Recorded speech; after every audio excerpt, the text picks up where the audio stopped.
Welcome to the ultimate list to get into fantasy, and may I present you 3 different types of readers, because today we're gonna talk about Grogu. He is mainly a sci-fi reader. He of course is knowledgeable around different worlds, he is enthralled by powers, and he wants to try fantasy. So today we're gonna give something to him, but also let's present you Dai, who is, against all odds, someone that really enjoys mysteries. She compensates her otherwise very lazy nature with thrillers, with mysteries, and she wants to get into fantasy and wants to know a little bit more. And last but not least, may I present you Io. She is basically a romance reader. She, as you can imagine, it's very sweet, and her nature just always drives her towards the stories that have a slow burn. We're gonna take these very different reading profiles and give them recommendations perfect to get into fantasy, starting with books that are very popular, so they're kind of like hits, and then we will conclude the list with hidden gems that nonetheless I believe are spot on. So stay tuned for those. And we will start with Grogu. So yes, he wants to know more about fantasy, but he still is a sucker for sci-fi themes. And my friend, the best thing that I can do for you is to recommend you The Frugal Wizard's Handbook for Surviving Medieval England. It is here because Brandon Sanderson is a major author within the fantasy genre. He's very well loved, and although this is a little bit different from his usual tone, it really reads very fast. His world building is still very easy to understand, and I believe that you will set yourself in the path of discovering way more stories from him. In this case, this is very light-hearted, it is pretty humorous, it reads very fast, and the stakes are very high, but at the same time it's something that is just for the sake of fun. It's a great book to bridge that gap, because in here we will be following this character that is thrown into this land and he does not remember anything, but it has to do a lot with time travel, different dimensions. It is hilarious, also very good if you like Terry Pratchett. Another very popular paranormal fantasy book that it's perfect for lovers of mystery. In this case, this is for you. We have the Southern Book Club Guide to Slaying Vampires. This is a very popular author, and this story, it's particularly one of my favorites. It really hooked me. It's not only that there's a mystery at its core that needs solving, so you will need to put all of those skill sets into action, but because there are some scenes that are really creepy, but there's a lot of great humor. There were scenes that I was just laughing out loud so hard. I binge read these in one day and I was completely destroyed afterwards. Again, some scenes forever in my mind. I am traumatized, but I really believe that if you enjoy mysteries and enjoy thrillers, the main things that you will see from fantasy are of paranormal nature. But if you start enjoying these different paranormal creatures, then a side of fantasy just will be completely opened for you. So enjoy.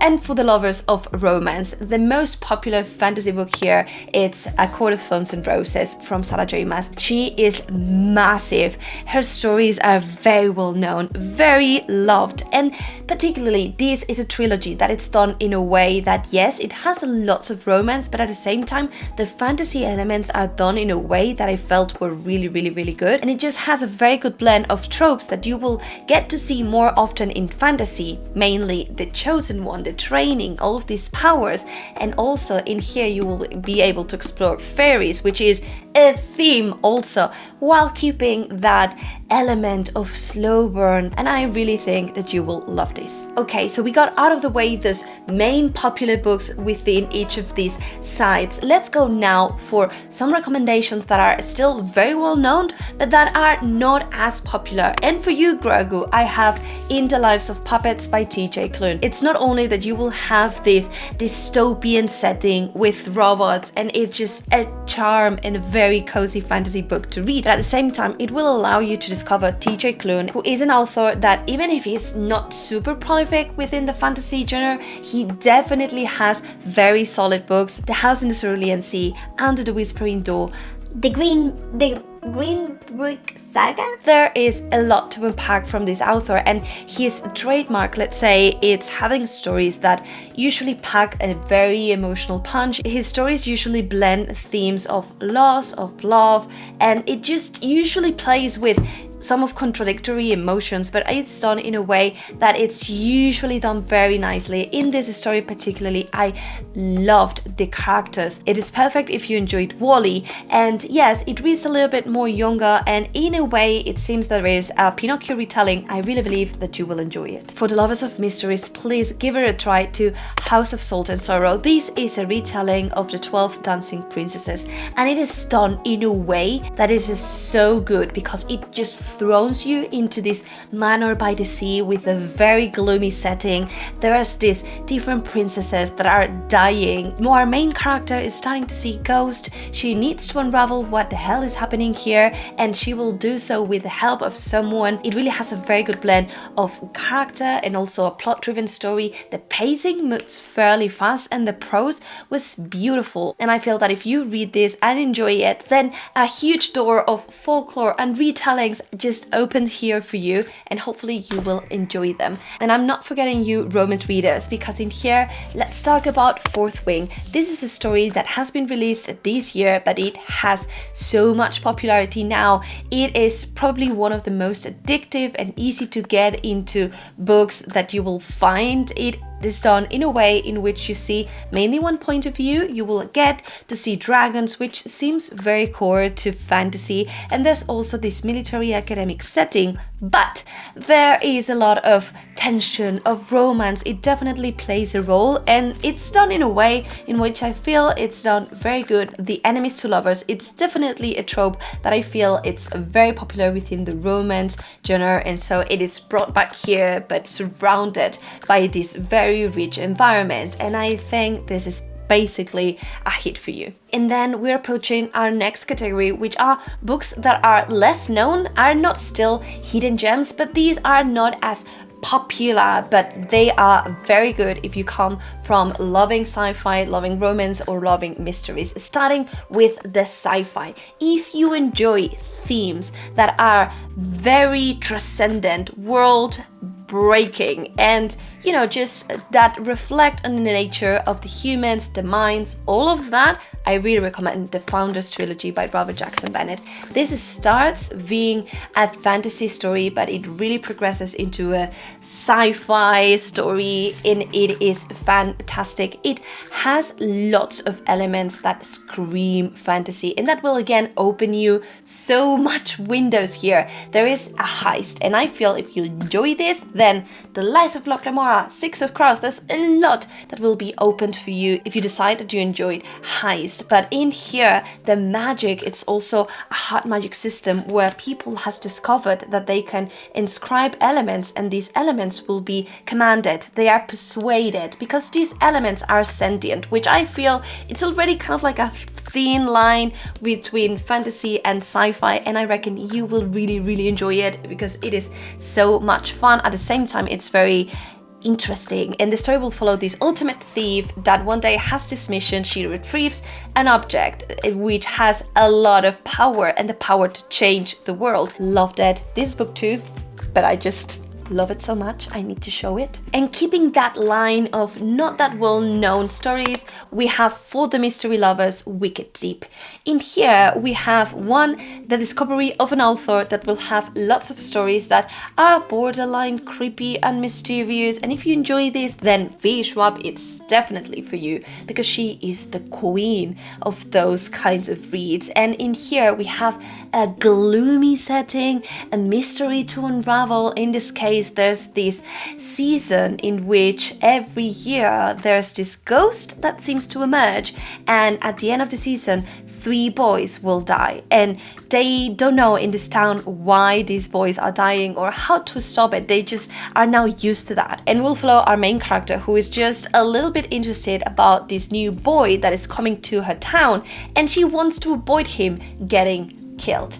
You need to unravel what happens. There's a lot of paranormal things here, and it's a story that reads so fast, and the ending actually was really satisfying. I loved it. And I reckon for fantasy romance, there are not less known books here that will still made it for you. I just need to keep recommending very popular books that it just will blow your mind, but at the same time will open you other paths. In this case, we have from Blood and Ash. This first book really starts being romance, so it's a very easy transition into fantasy. Then as books progress, then you will see more fantasy and more elements that really enrich this world building. There's this story about a chosen one that seems to be in danger. Then she will meet this god and he will try to guide her to whatever is happening in this realm. Very easy to read, fairly addictive. There's a lot of smut in this story, so just bear that in mind. And if you decide that you enjoy this, then you can move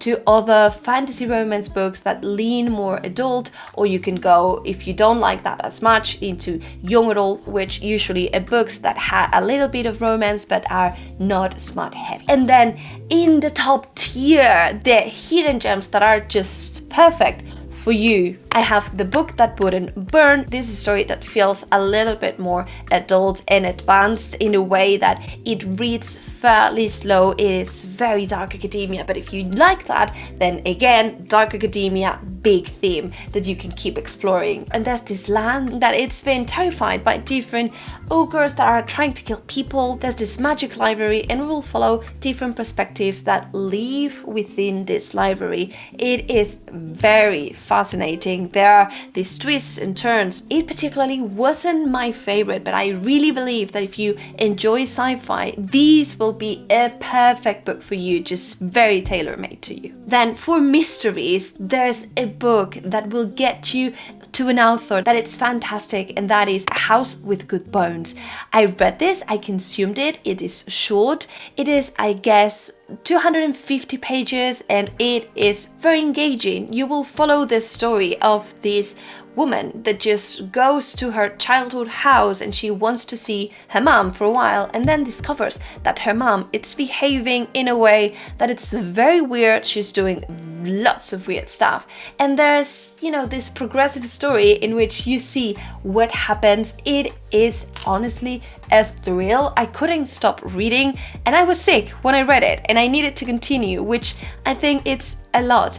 Also, T. Kingfisher, it's one of my favorite authors as of now. She has lots of different short stories within the fantasy genre, so if you like this, then you can try Nettle and Bone, you can try Sword Heart. There's a lot of things for you to just keep reading after that. And for you, romance reader, let's get you into Stephanie Garber, because yes, this is again known, but I feel it's not as well known.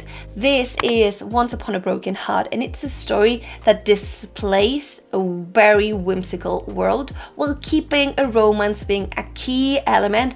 No smut, but just this passion, this slow burn. It's phenomenal. It's done really good. It's a page turner, and the story, the main thing that this author is able to convey to us is that their world, it's pure magic. There are creatures that are fantastic, the stakes are usually very high, and if you like this, then not only young adult will be open for you, but also for you to know that you enjoy whimsical worlds, then Laini Taylor is your author. And you know, there are countless books that you can go from here of stories that feel whimsical, that feel fairy tale-esque. So let me know down below who of these different types of readers you are. All the recommendations that you will leave can help others to get into fantasy. And also, if you want to know more, don't hesitate to let me know in the comments. I'm happy to get more into details.